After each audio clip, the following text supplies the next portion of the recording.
Hello everyone and welcome back to Liberty Park Music for another piano etudes lesson. For today's lesson we're looking at a popular beginner's piece by Franz Joseph Haydn called Quadrille, which was a popular style of European dance back in the late 18th and early 19th centuries. Now with this piece we're going to further expand our blending of the melody over chords piano textures that we've been working on, get a little bit more rhythmic and include some added articulation interest. So, let's check it out.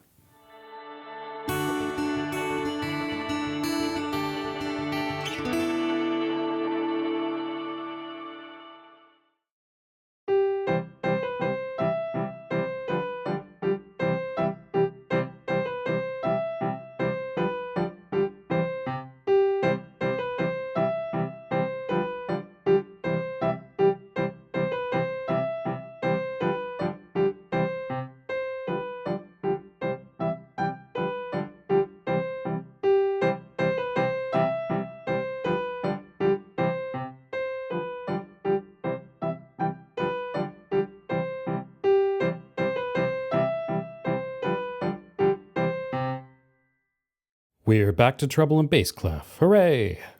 If you've been following along, you may remember that in our previous few lessons we've been playing things generally higher on the keyboard, and I've been looking at two treble clefs as part of that.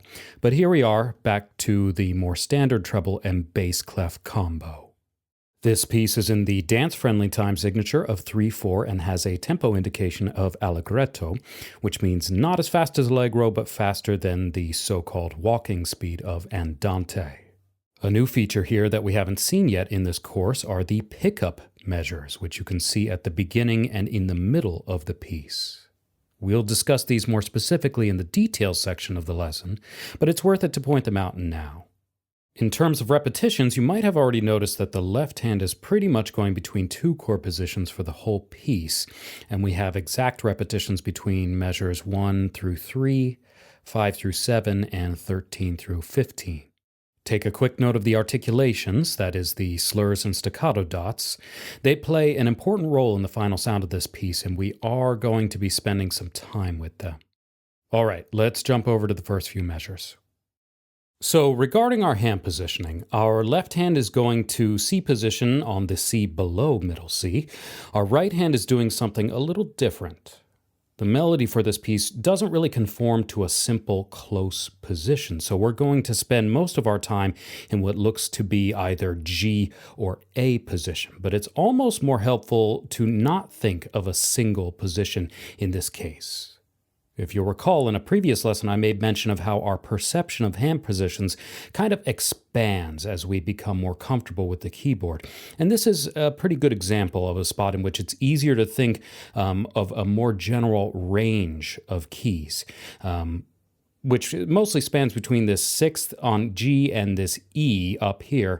As we'll see, we actually branch out of this range for a moment in our B section, but other than that, everything else falls within it.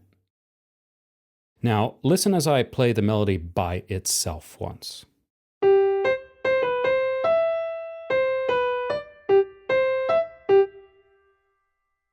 You can see that my hand does stay in a single position of sorts, but I have skipped this A above the lower G for the entire phrase. So it's kind of like an extended close position. And for those of you who've played any of the Hanon exercises, many of them have this kind of extended close position. Kind of like that.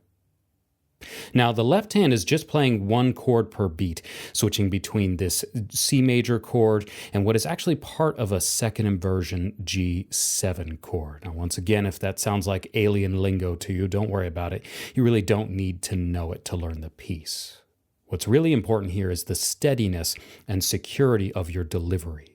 This is a dance piece, which means we want everything nice and crisp and clean, and we really want to make sure that the beat is steady. I definitely recommend making a little loop out of the left hand in these first four measures and just practicing by itself for a while so that you can get the feel of keeping that steady beat and switching between the chord positions automatically. So like this.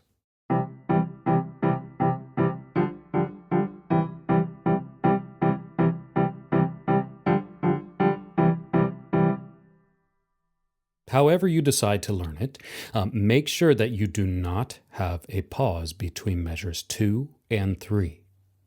I see this a ton because this is one of those spots of big change.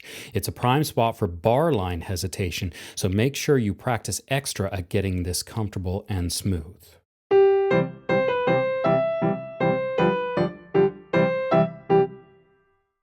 Thanks for watching this lesson from Liberty Park Music.